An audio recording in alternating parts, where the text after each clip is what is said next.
বন্ধুরা, আজ আমি তৈরি করব অনুষ্ঠান বাড়ির মতো করে আলু চিপস বা ঝুরি আলু ভাজা।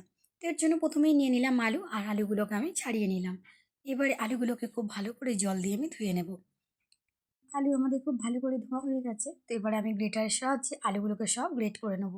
এবারে গ্রেট করা আলুগুলোকে বারবার জল পাল্টে পাল্টে ধুয়ে নেবো যতক্ষণ যতক্ষণ না আলু থেকে পুরো নোংরাটা পরিষ্কার হয়। এবারে আলু আমাদের খুব ভালো করে ধোয়া হয়ে গেছে। তো এবার একটু জল আছে, চুবড়ি থেকে বেরিয়ে যাবে, তার জন্য চুবড়িতে খানিক করে রেখে দিয়ে জলটা ঝরিয়ে এবার কাগজ পেতে আলুগুলো ভালো করে ওই কাগজের মধ্যে মেলে দেবো। দিলাম বাদাম, পাঁপড়, শুকনো লঙ্কা আর অল্প একটু চিড়ে। আর আলু দেখেছো একদম শুকনো ঝরঝরে হয়ে আছে পুরো। এবারে তেল গরম করে আলুগুলো দিয়ে দেবো। যখন আলু থেকে তেলটা ছেড়ে দেবে, ভেসে উঠবে ওপর দিকে, তখন আলুগুলো তুলে নেব। এবার দিয়ে দেবো চিড়েটা। তো যেহেতু অনুষ্ঠান বাড়ির মতো করবো বলেছি, তাই যা যা অনুষ্ঠান বাড়িতে দেয় সেইগুলোই দেবো। এরপরে বাদামগুলো ভেজে তুলে নিলাম, এরপর শুকনো লঙ্কাগুলো ভেজে তুলে নিলাম, শেষে পাঁপড়টাও ভেজে নিলাম। এবার দেখো কীরকমভাবে আলু ভেঙে যাচ্ছে।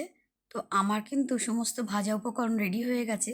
এবার মেশাবার পালা। তো প্রথমেই দিয়ে দিলাম আলু ভাজাগুলো, এরপরে দিয়ে দেবো বাদাম ভাজাটা, তারপরে দিয়ে দেবো চিড়ে ভাজা ও পাঁপড় ভাজাটাও গুঁড়িয়ে দিয়ে দিলাম।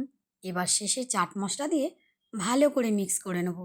তো ওপর থেকে শুকনো লঙ্কা ছড়িয়ে দিলেই একদম অনুষ্ঠান বাড়ির মতো আলু ভাজা আমার রেডি।